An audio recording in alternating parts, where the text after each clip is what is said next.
know who his boss is, and he doesn't know whether he attended a press conference. Now, things that are in public domain, and we know them by ourselves. Why should you believe him today that once you release this person to him, he shall be treated well? Why? You cannot believe him because he denies publicly even his own boss. I know now how Jesus felt when Peter just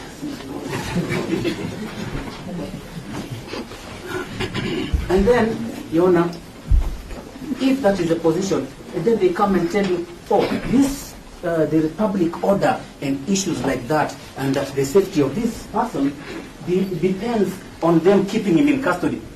Uliskia Wapi? Where does that come from? Because Article 29 is clear. This gentleman must enjoy his fundamental rights. The security, it is provided by the state. It is guaranteed. Guaranteed. So they can't come here by a mere application and tell you that he cannot be safe. And they don't quote that article in their application. Why? They avoid it intentionally because it is black and white and it is clear. So, bad faith again from the investigative officer. And he is my friend. Now, Your Honor, I know when the state wants to respond, they will start telling you about probabilities. They want to tell you that nowadays it's on probabilities whether a person will appear or not, that they anticipate. And you can see from their affidavit, they are alleging, they are saying likely to abscond, likely to interfere. It remains likely. Let us change that scenario of likely. Let us move from the bail bond issues first of all. Let us go to what the law says today. Law is very clear. And there are three authorities that I will give the court. One I've already given, the one of Oyamo. Then there is one of Richard David Alden versus the Republic, that is the number 40-something. Oh, you see, I'm even so confusing myself here. Richard Alden versus the Republic, that is the High Court case number 48 of 2016. Yes. And then the other one is Dwight Sagarai versus the Republic. That is number 61 of 2012 for the High Court. Proudly, let me say that I appeared in the matters. What did the court say when somebody makes an allegation to do with somebody is going to interfere? The court did not say probably. The court said must put evidence, must show something, must produce something. Why? Because if we were to leave it to imagination, the sky would be the limit. So if you are saying somebody is interfering with witnesses, you must show that he directly interfered or indirectly or has attempted. In the affidavit that have been given, nothing is there. They are saying likely. That was held by Justice Korir in the Dwight Sagarai case and was also supported by Justice Lesit as she then was in the Richard David Alden case. If you're going to say somebody is going to abscond, what does the judge say in Lesit? She says that you must be able to show that an attempt has been made by the person to try and abscond.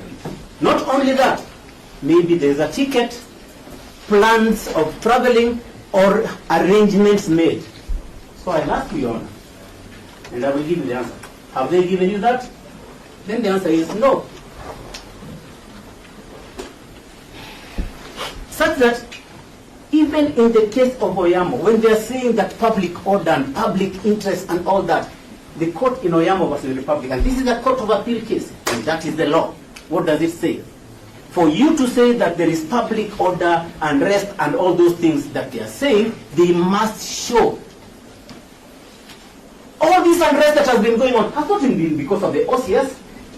Tuesday, tomorrow, there will be an mandamano in reference to somebody else. Not him. You know, we hope that goes on record. It is happening. That matter of fact, we hope goes on record. Your Honor, it's even on social media, and let me tell you why they can't tell me not to say anything about social media. In his affidavit, he said they got these issues from social media. You know, don't shut me up on it. That council can go to social media. We're just asking the court that as he says it from social media, please record it for us. We will use it. Yes, Your Honor. And if that is the position that they are going to say and they are going to use it, let me tell you, Your Honor, it was not in relation to the OCS. It must be mentioned that it is the OCS and it must be accurate. Let us not generalize. That is why that law has never been overturned. Until today, it has never been overturned. So, what then does that leave the prosecution with? An empty shell, Your Honor. Today, they have come to this court, not, as I said, to do this case in a proper manner, but in bad faith, which have demonstrated, and an affidavit that does not meet the requirements of Article 49, and at least what they will come out from with here is that at least I've given them a definition of compelling reasons. Sir. Yes. Thank you.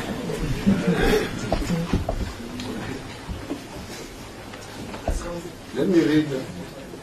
Cliff can mislead the court. Your Honor, for the public and the country to get that paragraph, that is the citation Cliff has said, criminal case number 61 of 2012, Republic versus Drat Sagar, in page 4, paragraph 3. Your Honor, the court is saying, for the prosecution, that is Owiti and my good friend Makori, to succeed in persuading you on this criteria, however, it must place material before the court which